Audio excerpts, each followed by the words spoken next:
রাধে বন্ধুরা, আমার দিদির মেয়ে আজকে আমাদের বাড়ি এসেছে আর ও স্যারের আঁকা কমপ্লিট করছে। প্লিজ এই এক চোখটা ইগনোর করো তোমরা। আর আমার স্টুডেন্টও পড়তে চলে এসেছে।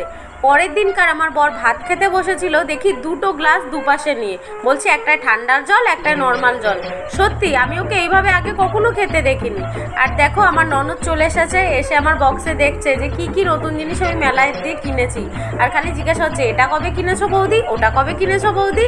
যাই হোক, দুপুরবেলায় আমি আমার বড় ননদ আর ভাগনাকে নিমন্ত্রণ করেছিলাম, আর আমার ননদের বান্ধবীকে, ওটাও আমার একটা ননদ। তো সবাই মিলে দুপুরে খাওয়া দাওয়া করে সন্ধ্যাবেলায় চলে গেলাম মেলায়।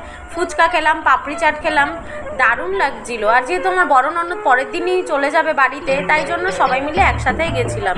ফুচকা খাওয়া সেরে সবাই চলে গেলাম আমরা ভুট্টার দোকানে। যেহেতু কেউ ভুট্টা খাবে না, তাই জন্য আমি একা একাই দাঁড়িয়ে ভুট্টা খাচ্ছিলাম। আর এখানে আমার ভাগনা দেখো খেলনা কিনে দেওয়ার জন্য খুব অনুরোধ করছিল, রাগারাগিও করছিল এক নিমেষে। তারপর দেখা হয়ে গেল আমার আরেক ছোট্ট ভাগ্নির সাথে, যাকে আমরা ভালোবেসে ডাকি রসগোল্লা, কারণ ও পুরো রসগোল্লার মতনই গোলমাটোল। এই যে দেখো, এই হলো আমার ভাগ্নি।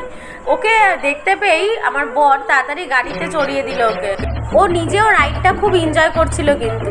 আর এখানে আমার ননদ দেখো ক্যামেরা দেখলে মুখই দেখাতে চায় না, বাড়িতে বসে কিন্তু ভালোই রিলস বানায় তাও। আর এখানে আমরা ডান্স পারফরমেন্স দেখছিলাম দাঁড়িয়ে, কিন্তু এই ছেলেগুলো এত জ্বালাতন করছিল যে আমরা ঠিকঠাক দেখতেও পাচ্ছিলাম না। আর আজকে মেলায় তেমন একটা বেশি লোক হয়নি, পুতুল নাচের দিন একটু বেশি লোক হয়েছিল। তারপরে আমার পাশের বাড়ির ননদ, ছোট দেওর আর ভাগনা চলে গেল নাগরদোলনা চড়তে। ওরা এত আনন্দ করছিল দেখে আমাদেরও ভালো লাগছিল।